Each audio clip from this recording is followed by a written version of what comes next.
Look at this thing. Oh my gosh. I am so excited, guys. Welcome to the Itsy Guitar YouTube channel. And I present to you, in my opinion, the greatest amp of all time, the Marshall JMP. I just don't think it gets any better than this. And I am incredibly excited, honored, blessed to have this in the collection now. I purchased it from the original owner. I'll get more into that in a second. But yeah, I mean, a full stack Marshall. Unbelievable. So excited. Now, some of you are going to be writing in the comments right now, Tanner, didn't you already say that about the Super Reverb in an earlier video? No, I did not actually. A lot of people didn't really listen to what I said in that video. I said that was the best amp available today, which I still completely believe, and I think I supported that argument in the video. That's not the same thing as the greatest amp of all time. So Super Reverb, affordable, just punches way above its weight class, not literal weight class, but price to performance ratio, if you will. This kind of is the opposite of that. This is much less versatile, much less convenient, much more expensive, all of those various things, but that doesn't detract from the amp's legacy. This amp, in my opinion, has the greatest legacy of all time. Every classic rock song was written and played with one of these, basically. It's just every song I grew up with, every song that you probably grew up with listening to, probably had one of these amps on it. All of the great players played them. I mean, the JMP era, and as well as into the slightly later era, Marshalls are just so unbelievably iconic. And just the visual. What is more iconic than this, right? A full stack Marshall. Amazing. So yeah, this particular one is a 100 watt super bass, though we'll get into that more once we open it up and kind of see what's actually going on inside, because I have not yet seen the inside of the amplifier. Again, more on that in a second. And then we got a full stack here. So we got the bass cab, BASE, and then the slant cab here, both original. The whole set was purchased at once in, from what I can gather, 1973, and it's got yeah, a lot of stories to tell. But I'm incredibly excited. I've never owned a Marshall before. This is my first ever Marshall. I've been looking for one for a while, and I am just so honored to be the next custodian of this awesome full stack. So let's get into it piece by piece. As we take a look at all of the exterior of the amplifier and the cabinets here, let me just kind of fill you guys in on the backstory of how I ended up with it and purchased from the original owner. Purchased this, as I understand it, around 1973, and he had to drive up to LA to purchase the amplifier, and he went, and that's all they had was this 100 watt super bass and these two lead cabinets for the full stack. So he purchased that as a group together. And very, very shortly after that, in 73, it was modified with a master volume. He gigged the crap out of it. He played this thing an absolute ton, and you can tell by looking at it. It was very obvious once we started carrying out the amps into his living room / kitchen area. They were tools to him. He was a professional musician, and this was a tool for a huge portion of his life. And again, there's just a lot of weight to that, a lot of gravitas, and it's an honor really to have an opportunity to purchase something like that from the original owner. So we weren't able to film any of this, but we wanted to try and plug the amp in. I brought a Variac because he told me it had not been turned on for 15 years. I went to plug in the Variac, and his house has no 3-prong ports, so it's all 2-prong. And we turned it on, and we did see the pilot light turn on, which is a good sign.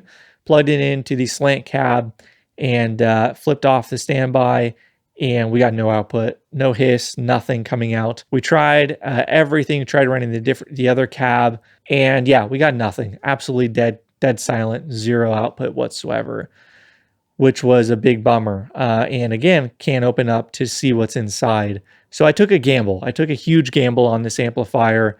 You know, I feel like I've got the skills now where I could repair whatever ends up being. And if it's an output transformer that's bad, I am in big trouble value-wise and tone-wise, I guess. But I was willing to take the risk, because when else am I getting an opportunity to purchase, effectively my dream Marshall and get it from the original owner? But we did come to an agreement in the end, and here it is. So I have no idea if it's what's wrong with it. I have zero clue. It could be a number of things. So we're really going into this completely blind, and I'm taking you guys along for the ride, just like I always do. So fingers crossed it ends up being something, that's not too catastrophic. But there's a very real chance we could have a major issue here, and it could have been a very, very bad buy on my part. Just really, really cool. So I can't wait. I am so excited to open this thing up and see what lays before us, and see if I've got a functioning Marshall or not. So let's get to it. So let's go ahead and take a look at the cabinets before we get to the amp itself. Now, starting with the lower cab, the base cab here, the B cab, this one has a lot of issues, needs a lot of love. One of the handles is pretty jacked up. It's missing screws, missing rivets. The grill cloth as well, it is replaced. So the owner talked about kind of a funny story with the grill cloth. Essentially a rat chewed a hole through the corner of it. I'm hoping one of the speakers is not damaged as a result. But he replaced it with some, what he says is vintage original grill cloth, and it does look like it matches the slant cab completely, just not as aged. Now it was installed okay, but it's definitely not super tight, and we got some wavy lines here and there, so we might try and rectify that down the line. The back side is real rough. So the back is missing the back panel. The owner told a story of how that happened. Basically, he was at a gig and he went to plug in the bottom cabinet, and the jack broke right inside the cabinet. It fell inside. So they took the back panel off to be able to plug in the cab and do the gig. And then after the gig, he told me the roadies loaded the cabinet up with the cover on it without putting the back panel back on. That back panel is at some back room venue somewhere. There is unfortunately no back panel for this, and the one that was made for it is pretty bad. So definitely want to replace that down the line. And then other than that, it looks okay. It's okay. It's not the best, not the worst. So the slant cab is in more original condition, though it is also more beaten than the straight cab. So it's got the original grill cloth. It's got the original handles. Those are all okay, it seems. It's got the original back panel, the original tag there. So all that looks okay. The Tolex itself is pretty rough in places, especially the bottom where it's basically completely gone, and it's missing a foot or missing one of the little cups, and the wood is completely trashed down there. Basically no way to add in a foot and make it level there. I have no idea what to do for this. So if anyone has any ideas, let me know. And that's kind of it for the slant cab. Pretty straightforward. Now let's go ahead and open up both of them and take a look what's inside. Taking out the speakers here just to confirm everything is okay. One of the solder joints on the speaker wires was clearly tampered with. So we took that speaker out, and I'll show that in a second. But these three right here in the slant cab all look to be original Pulsonic cones. Untouched, a little dusty and dirty, but that's to be expected. And they all have the 3 symbol on them. You can see right there. And you can see they're T1221s with a date code of CF and then 30V. I don't know what 30V means, but CF, I believe, puts this in, was it March 73? Something like that. Definitely 1973. And awesome. That's what you want to see from those 3. Now let's grab the Recone one real quick. So here's the Recone next to the original. Hopefully you can tell the difference. Much larger dust cap on here. Very clearly a Recone. And then if we flip it over, you can find the Recone stamp right in there. I don't know if you'll be able to see that or not. But looks like WF1009. So this one's definitely a Recone. This was in the bottom left corner here, or I guess bottom right from the front. But the other 3 are all original, which is great. And the wiring looks to be original as well. So I would say overall, very good news. Now looking at the B cab, it is much worse condition than the A cab here. This little center piece that goes right there in the center of your screen, this was barely hanging on when I lifted the back panel off. So I just touched it and it fell right off. So we'll have to reattach that. Not the end of the world. Looking at the speakers, the prized possession of this cabinet, this side looks totally original. The braid and everything looks identical to up here. So that looks good. This side is what nightmares are made of. You can see the braid's not there. We got really, really sketchy splices with electrical tape everywhere, different colored wire. So I don't have high hope for these two speakers.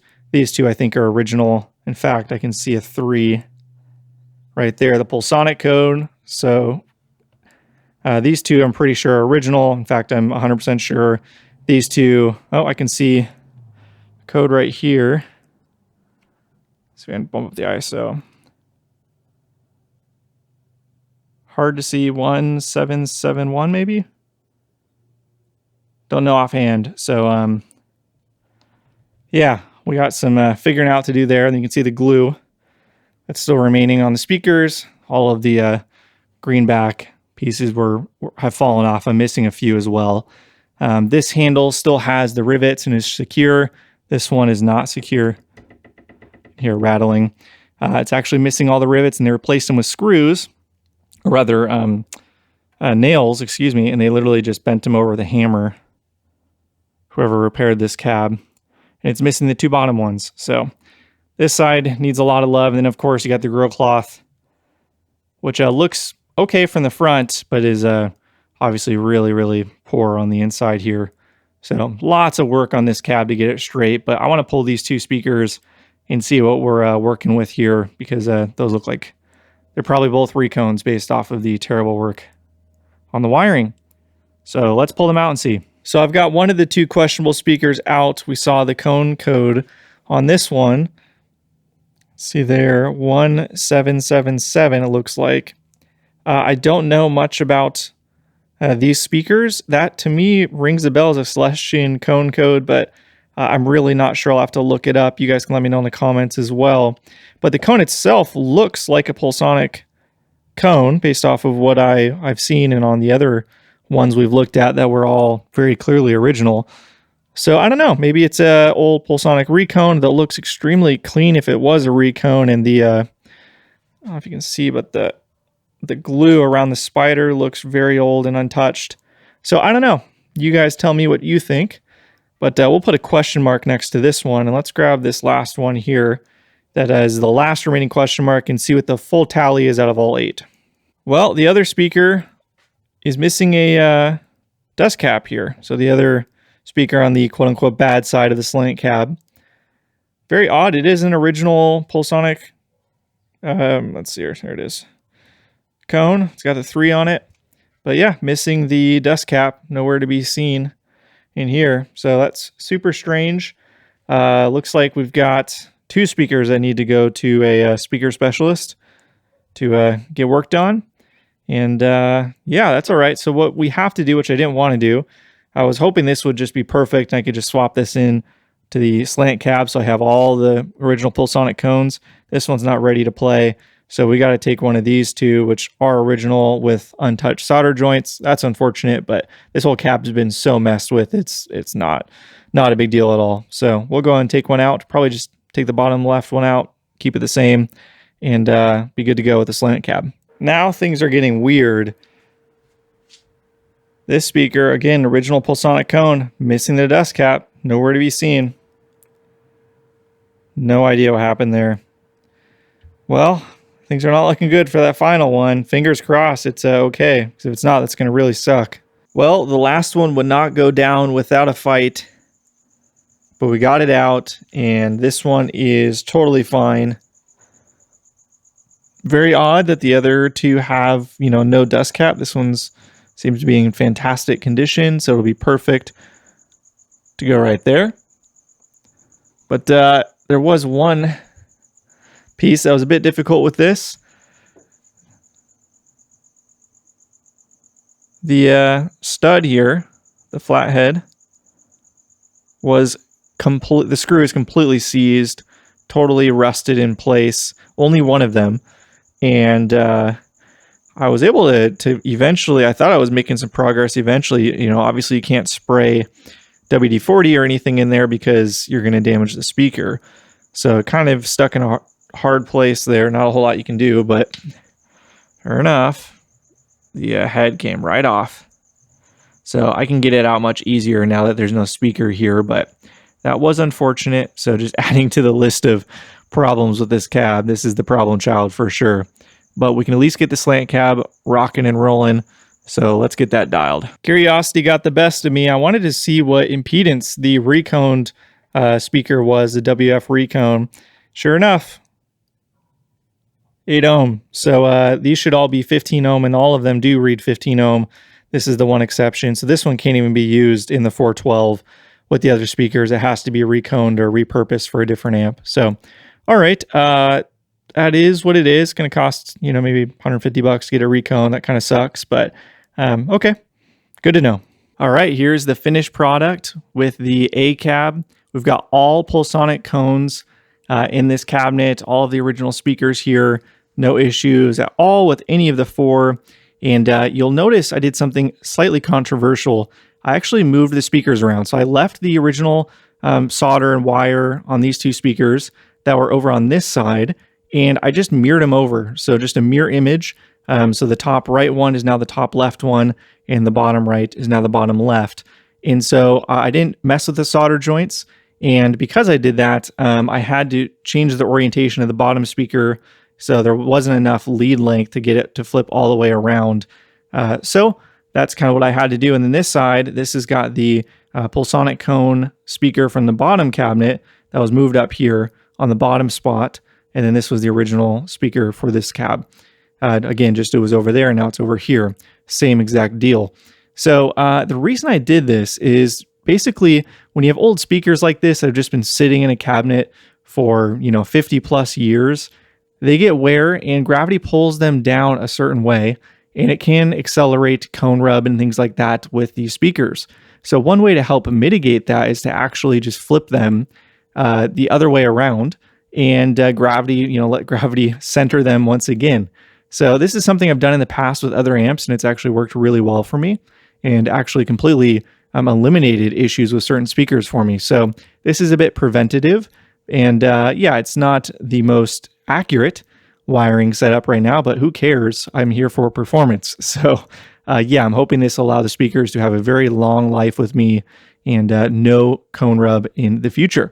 So yeah, that's the lead cabinet all done, and then the bottom cabinet is just an absolute mess. That's going to take a long time to rectify, so we'll get there eventually. But at least we have one working cab. Before I forget, I just wanted to quickly show the back covers for the speakers. They were basically like this when we opened up the back cab. They don't stay because it's plastic glued to metal, just not a great fit. And in fact, you look on the back side, they've got the remnants of the glue still on the back of all of them. So I don't know if there's a better solution to get those to stick. I don't know what people do nowadays, but for now, I think we'll just keep them off. But yes, I do have the covers of some of them, not all. The cab down here, I think we're missing 2 or 3 of them. So yeah, if anybody has a line on a couple, that'd be cool. But I'd also be curious to know the proper way to reinstall them if there is one. So maybe silicone? I don't know. Anyways, that's that. So before we go ahead and open it up on the workbench, I just wanted to kind of get a quick look at the exterior. This thing has been road worn in the best way. Hard-earned bumps and bruises. I mean, what is more classic than that, right? 4 input. When I got the amp, all of the knobs were basically dimed. The 2 volume controls were completely dimed, and that's how the owner said he runs it. You can see the bass knob is missing the cap, which is a bit of a bummer. Maybe we can find a solution to that. And then the rather peculiar 3-switch setup, which I've never seen before, but I know is a thing. The last one there is a polarity switch. And this amp is indeed a 2-prong still, which is kind of wild. Yeah, I'll just kind of take a little gander on the other side here. Beautiful. All right, let's go ahead and flip it around. Starting with, yes, a 2-prong. I was not expecting that at all. I would have figured by this era they had already switched to the 3-prong, but I guess not. You can see the blue caps. Those are the very common original Dale, Dally, something like that. Can't remember the name of them. And then you've got the tubes here. A really nice complement of GE6CA7/EL34. As I understand it, these are kind of the Eddie Van Halen tubes that he popularized. 3 preamp tubes, that's all it takes. Here we have the rather unfortunate master volume knob location. Of all the places to put it right over 100 watt. That's a little bit of a bummer, especially when you've got 4 speaker jacks just sitting there. But the owner said he did use all 4. So frequently when he was gigging, which is insane to me, but he's got the photos to prove it. So yeah, just kind of incredible. And then this is really, really cool. So in 73, this amp, you can see June 6, 73, this amp went to a shop in LA called Valley Sound, it looks like. And that's where they installed the master volume. So the owner got it around 72, 73, and then basically immediately put a master volume in it. Let's check out the serial number here.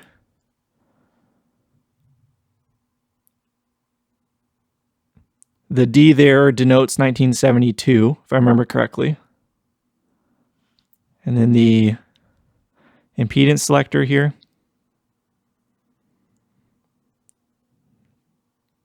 Two fuses, HT fuse and mains.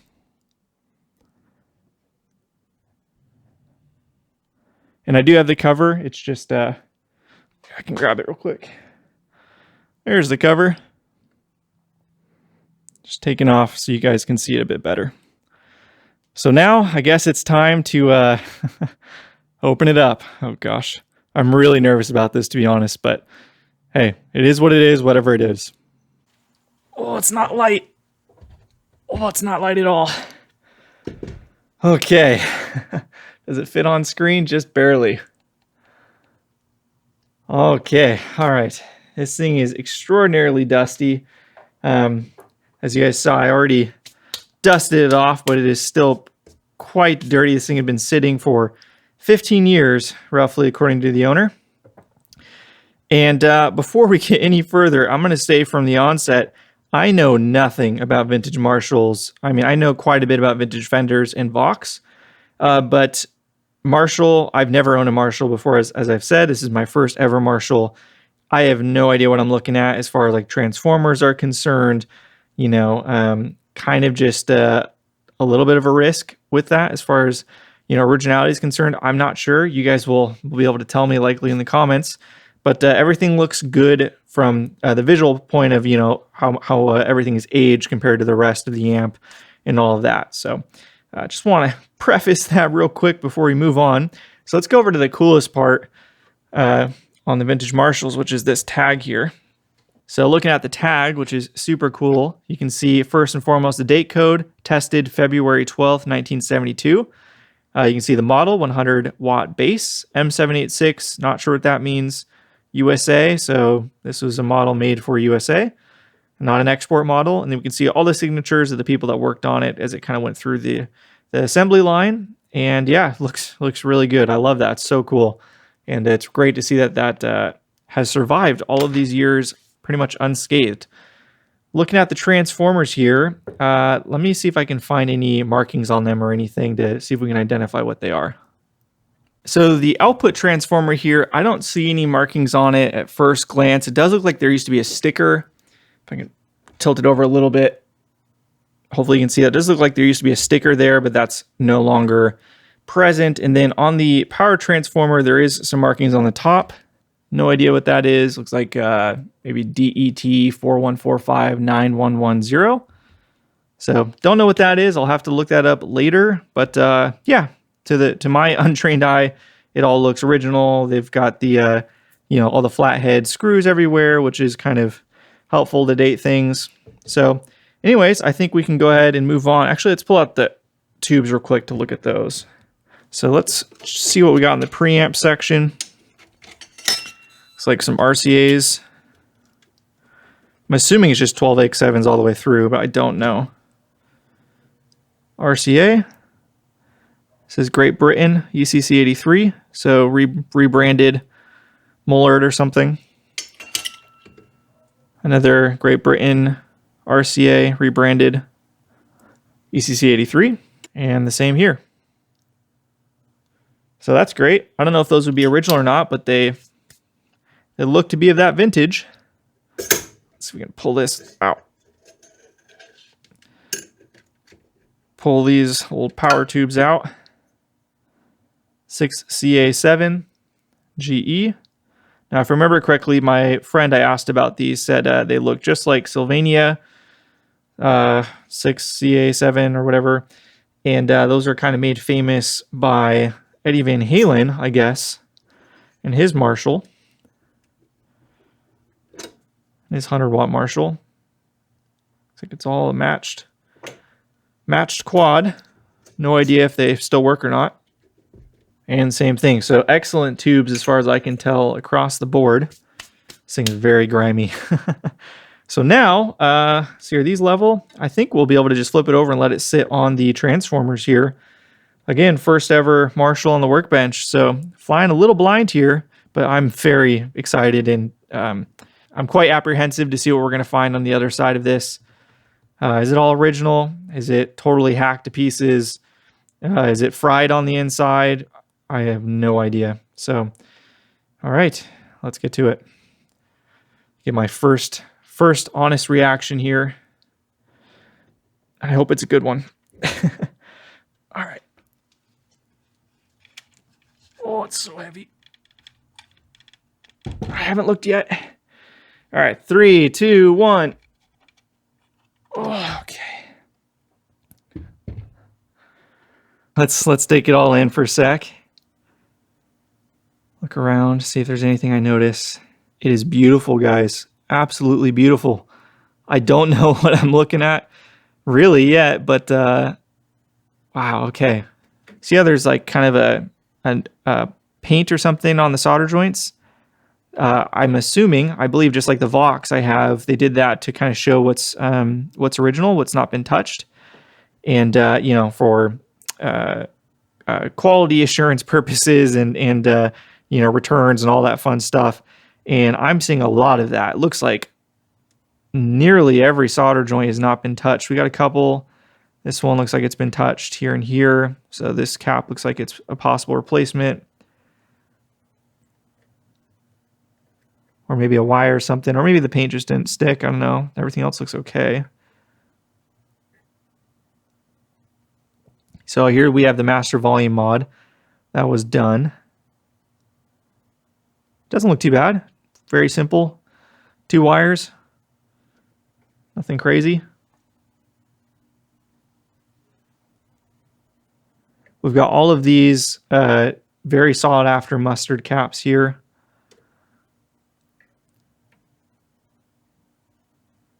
I've never seen one of these before in the flesh.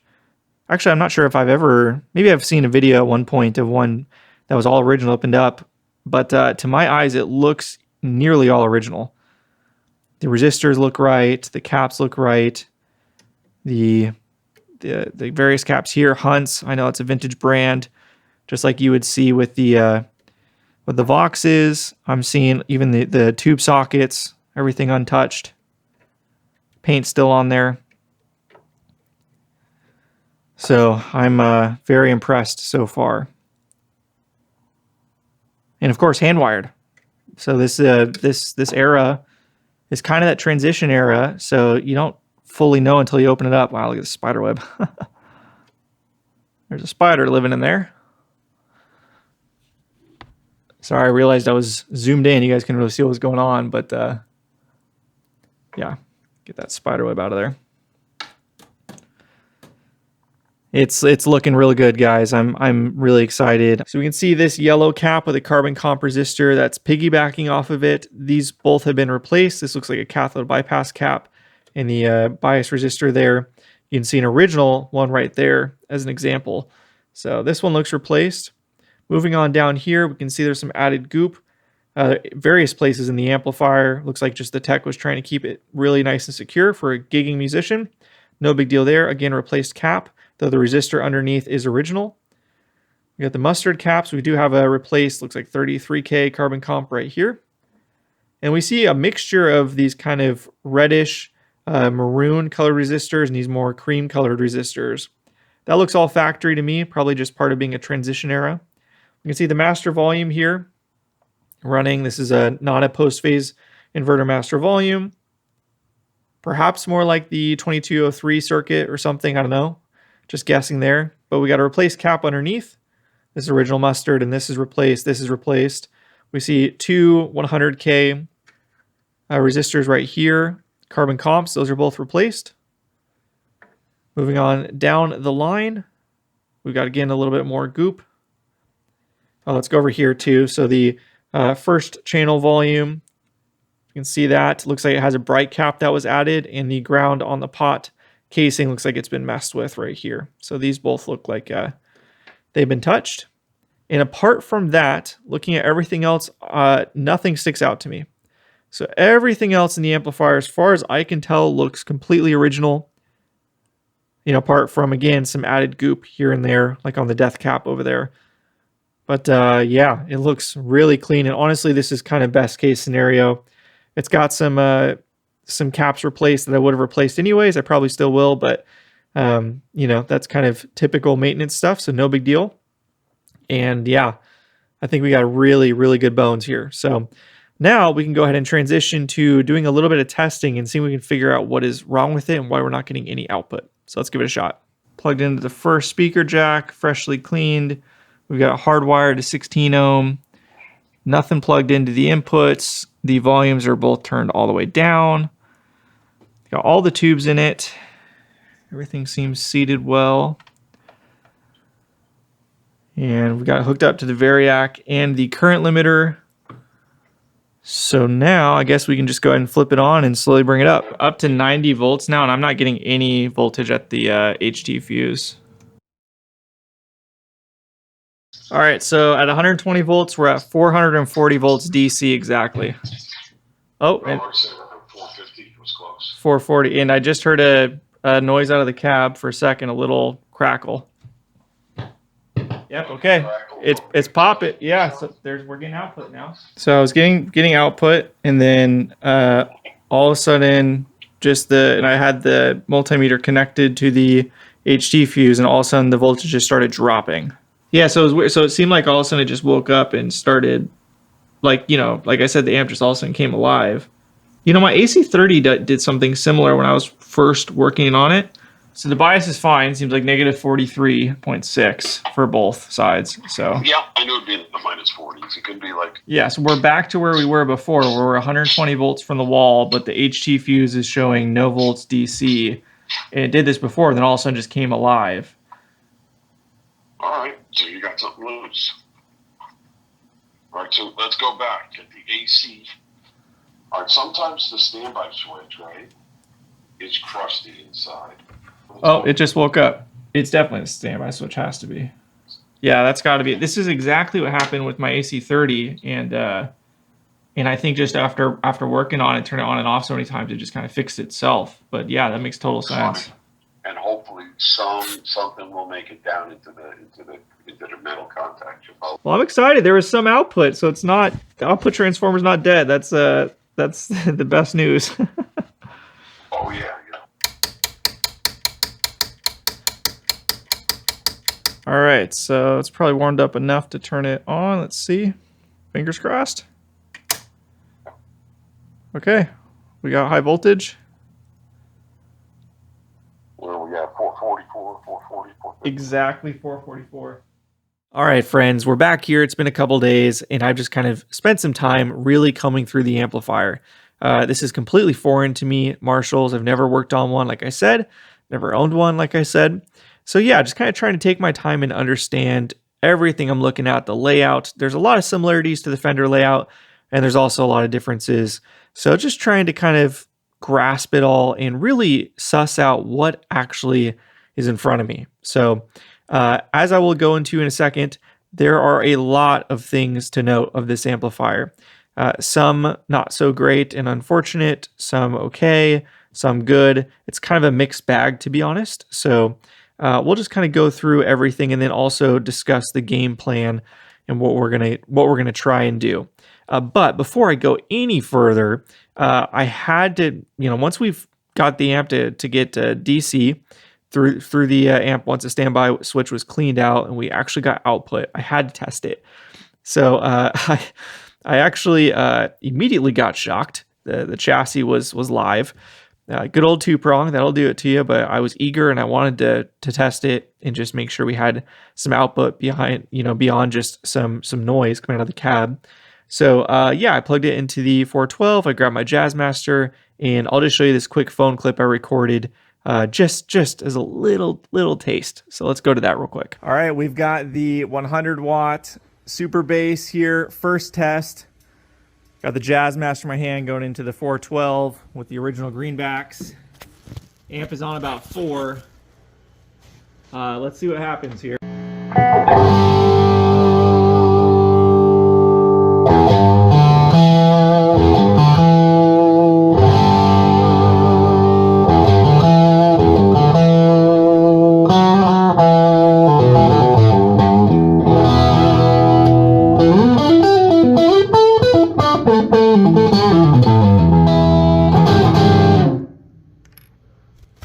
Oh man, it sounds so good already. Oh, I'm so excited.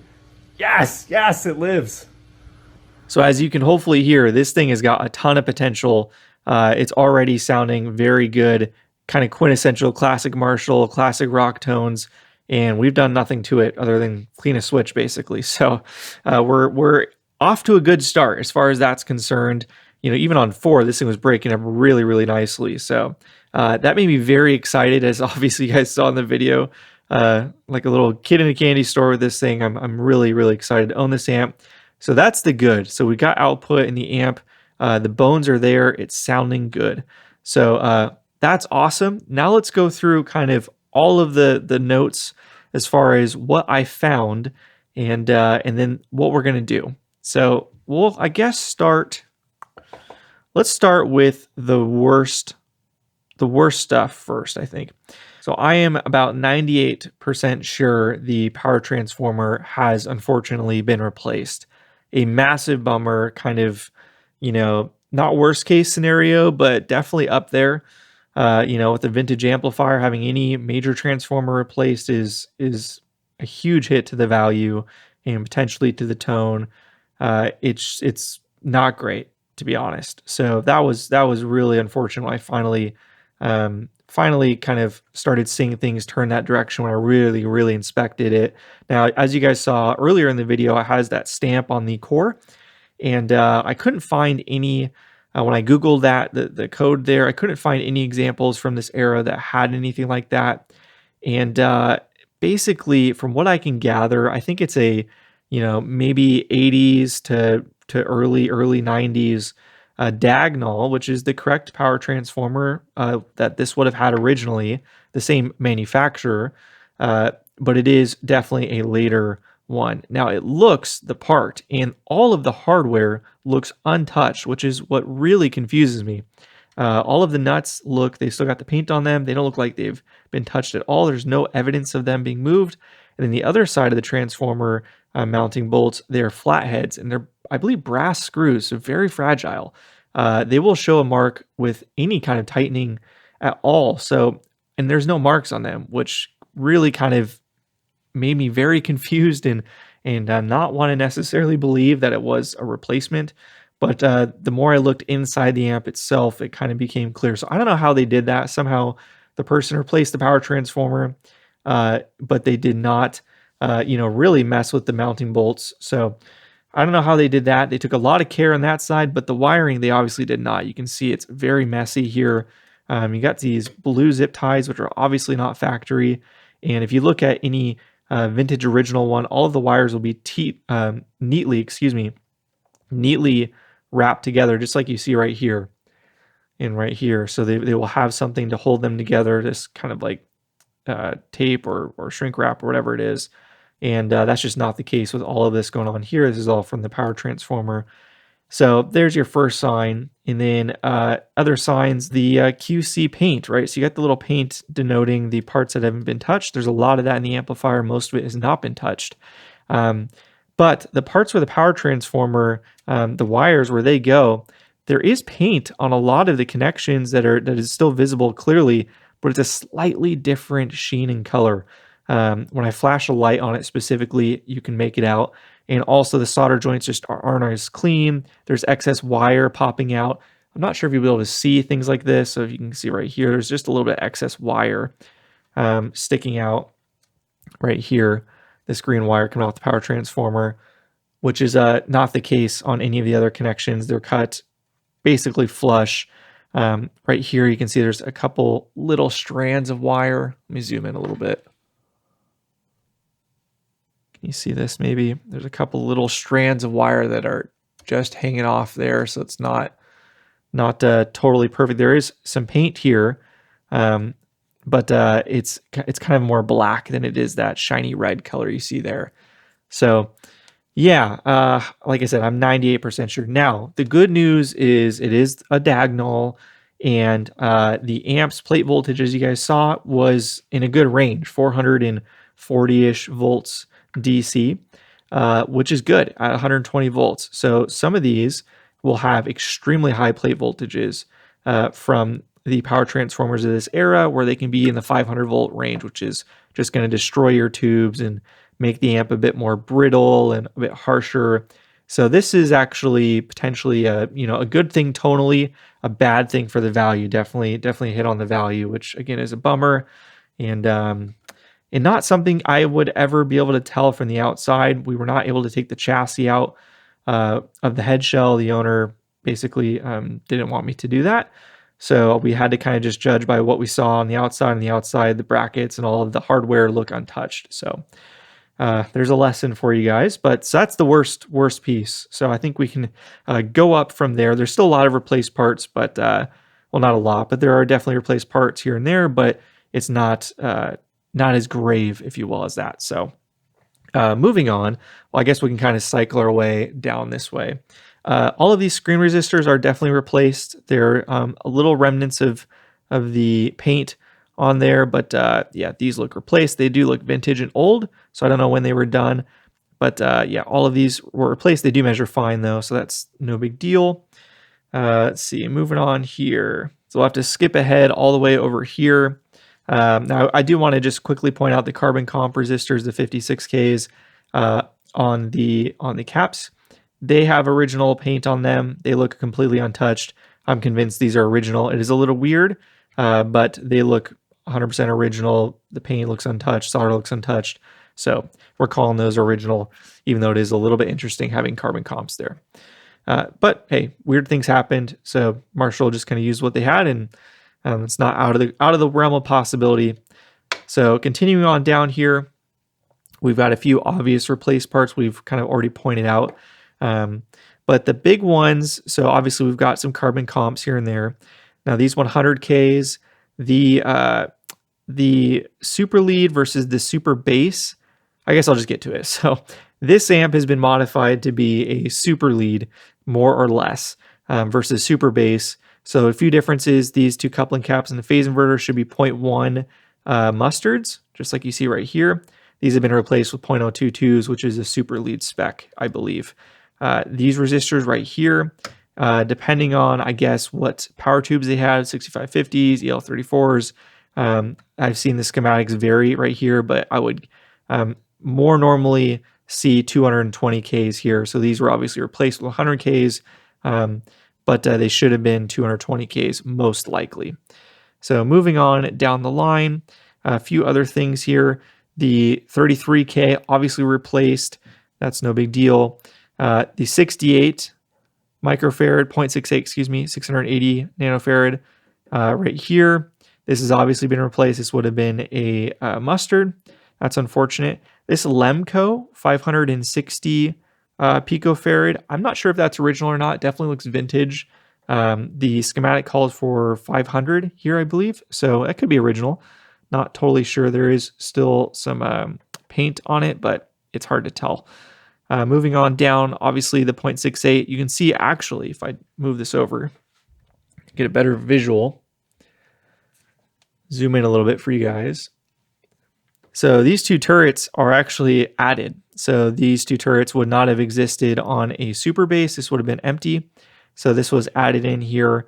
Doesn't look too bad. Actually looks fairly clean. I think there were originally holes there because they would have used the same board and then just populated it differently for the different models.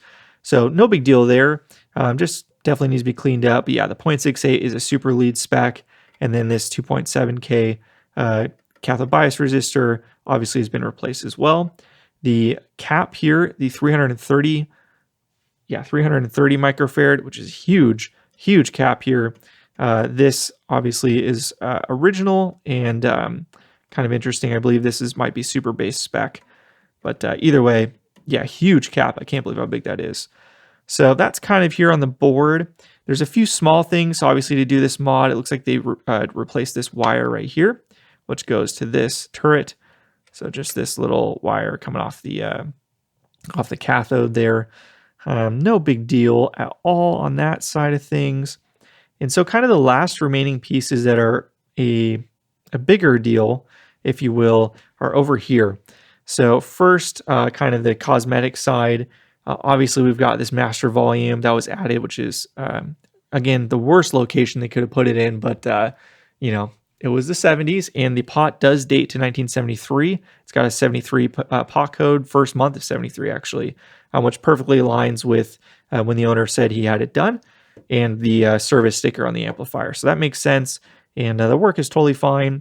It's a master volume that's basically similar to the 2203 kind of era master volumes, pre-phase inverter. There's a lot of argument online. Do you want post-phase inverter or pre-phase inverter with this type of amplifier? I'm not sure. So I think we're going to try it out, see how we like it. And if I don't like it at all, I will swap it over with a post-phase inverter. Since the hole's already there, there's really no sense in not having a master volume there, even though I don't really intend on using one. I do have an attenuator if I need to bring down the volume.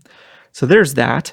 And then the other cosmetic thing here would be the volume knob on the volume 1 control has been replaced. I don't know if you can see, it's got the little, you can barely see, it's got kind of the little fin. See that?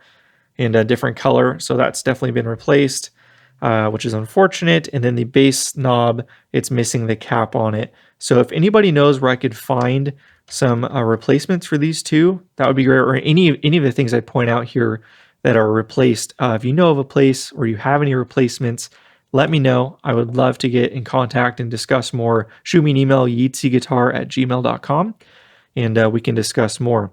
And then the other kind of major thing that I believe is replaced is the volume pot for the volume 1, the treble channel. This one, it looks slightly different than the rest. It is definitely old. I cannot see a date code on it. The solder is kind of pretty rough on it, which I pointed out earlier, I believe, since it was a lot of resoldering done to it. But I believe this is a replacement. So, and it should be, I think, a 1 meg, if I remember correctly. So yeah, TBD on if we replace this or not, but I believe this has been replaced as well. And I might even swap these two because, let's be honest, this channel is a bit more usable than the normal channel. So, okay, did I cover everything?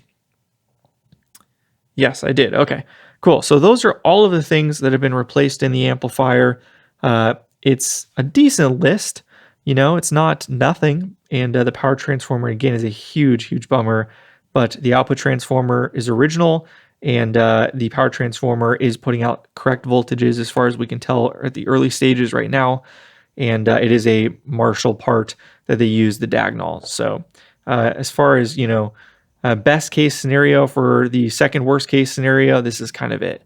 So, and then also, I don't know if I showed this, but I did hardwire it to the 16 ohm tap for now because I don't really trust this style impedance selector. It seemed really loose. So just when I did my testing, I'm just hardwiring it to 16 ohm, and then we'll kind of figure out what we want to do with this, whether we replace it with a more stable, a more modern one, or do something else. But TBD on that. So that was a lot of talking, went through a lot of stuff there. There's a lot to go through. Let's go through the game plan here. I pulled up the schematic. I'm using the super lead for the the Mark II super lead, since this was converted to a super lead spec. That's kind of my basis for everything. And the question is, will I keep it super lead or will I go back to the original super bass? Well, it sounds really good at my initial test in this current configuration. So I'm inclined to leave it to start in kind of the spec it is now, although there are some things I will be changing. The 0.22 phase inverter coupling caps here, these are going to be swapped to 0.1 mustards. I've already got those on order. I can't find any 0.022s. If anybody has any of the mustards needed for this amplifier, please reach out. I would so love to restore this thing, either to super lead spec or to super bass. I haven't made a decision yet, but I'm going to start with super lead since it's already closer to that, and then we can kind of experiment down the line. But yeah, if you have any new old stock mustards, one that'll fit in the range, go ahead and reach out to me again, yeetsyguitar@gmail.com. So moving on from that, we can kind of see all of the notes here. Everything in green denotes that it's tested okay and is correct.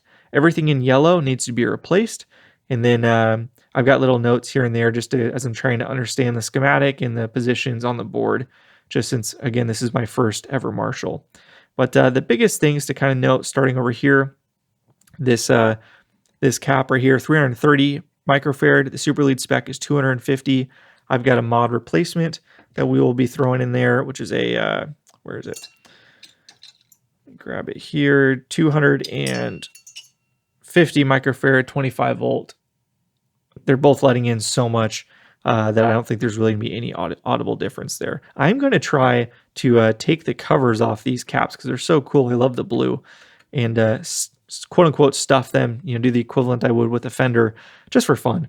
So we'll get to that down the line. But yeah, so that needs to be replaced. The 0.68 right here, I would love to find a mustard. Can't find any right now. So if you guys again have one, let me know. For now, this will stay. These caps are all old CDEs. I think, here's my theory. My theory is that, and maybe it even happened when it came in for the Master Volume mod, people had to buy what was in the store. You're not purchasing anything online. The owner told me he had to go to LA to find a Marshall. And the store evidently had the super bass, and then they had two lead cabinets. So the two cabinets he bought are lead spec, meaning they are they don't have the heavy magnet. They don't have the bass cones in them. They have the lead cones in them. So my guess is that this is the only head they had. He bought that. The cabs, were the two cabs they had there. They paired them together in '73, and when he bought it, and then I'm possibly even the store did it when he picked it up or when they serviced it with this. They just converted it to super lead spec because, again, he bought, the cabinets, which would have been with a super lead.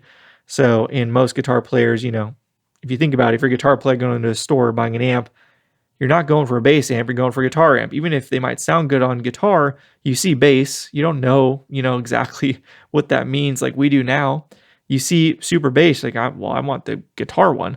I want the lead one. I want the one that's, got the solo in the name. So, I can imagine the shops were just converting them for the owners.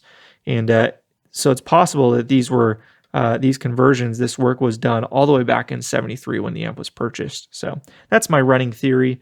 Maybe I'm wrong, but that's kind of what I think. So we are going to be replacing the carbon comps. So you can see this 2.7K here. We're going to try and get Pyre or Iskra resistors for all of the locations where that matters. And so we'll do a Pyre or Iskra here. And then same thing over here with the 33K. We'll do a Pyre or Iskra. What else going on here? Lots and lots of stuff. The Lemco, yep, 500 picofarad. It measures 560. I've got 500 picofarad ceramic caps if needed. Got some dog bone caps, which are kind of cool in this thing. And if you're going, Tanner, what are you saying? Because you just somehow stumbled on this video and you're not into Amtech stuff. Sorry, this is going to be pretty technical, but we'll get into playing and the fun stuff in future videos. So stay tuned, subscribe to check that. This is kind of, we got to do our due diligence and get it running perfectly before we can really dive into it, but we will definitely dive into it. Moving on here, I'll kind of just quickly wrap up. Again, we talked about the volume pot, the bias, very interesting to me. So we'll have to check the bias. It seemed like it was biasing very cool when I tested it. We were biasing right around 50% or so. So it's biased quite cool right now. I don't know if it's got enough range to bias properly. So we might have to replace the resistor or the trim pot. So TBD on that. The bias caps for sure getting replaced. These are 10 microfarad, 160 volts. Again, we'll be replacing those with some mod caps. I've got two 8 microfarad, 150 volts.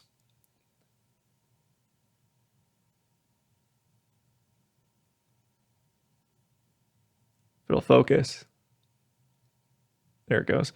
So we got 2 of those. And again, we'll try and stuff that just for fun. All of the diodes we will be replacing. This one looks like it's a different code on it, so I'm not sure. I'll have to look it up, but I'm just going to replace all the diodes just to be safe. I have no idea at all what these 2 caps are doing. They're giant 1000 volt caps. No idea, so I got to figure that out, but we're just going to leave those for now. All of these caps here, these blue caps, are the original dailies, and yeah, there's what's 1, 2, 3, 4, 5, I think 6 of them. So I think we're gonna have to replace all of those, which is tough on the wallet. So, and then I think they vary in value. I think most of them are like 50 microfarad, maybe a couple that are 10, maybe one that's 100 or something. I'll have to refer back to the schematic. Yeah, looks like 2 are 100. This one's 10, 50 microfarad, 50 microfarads. Yeah, so they all vary.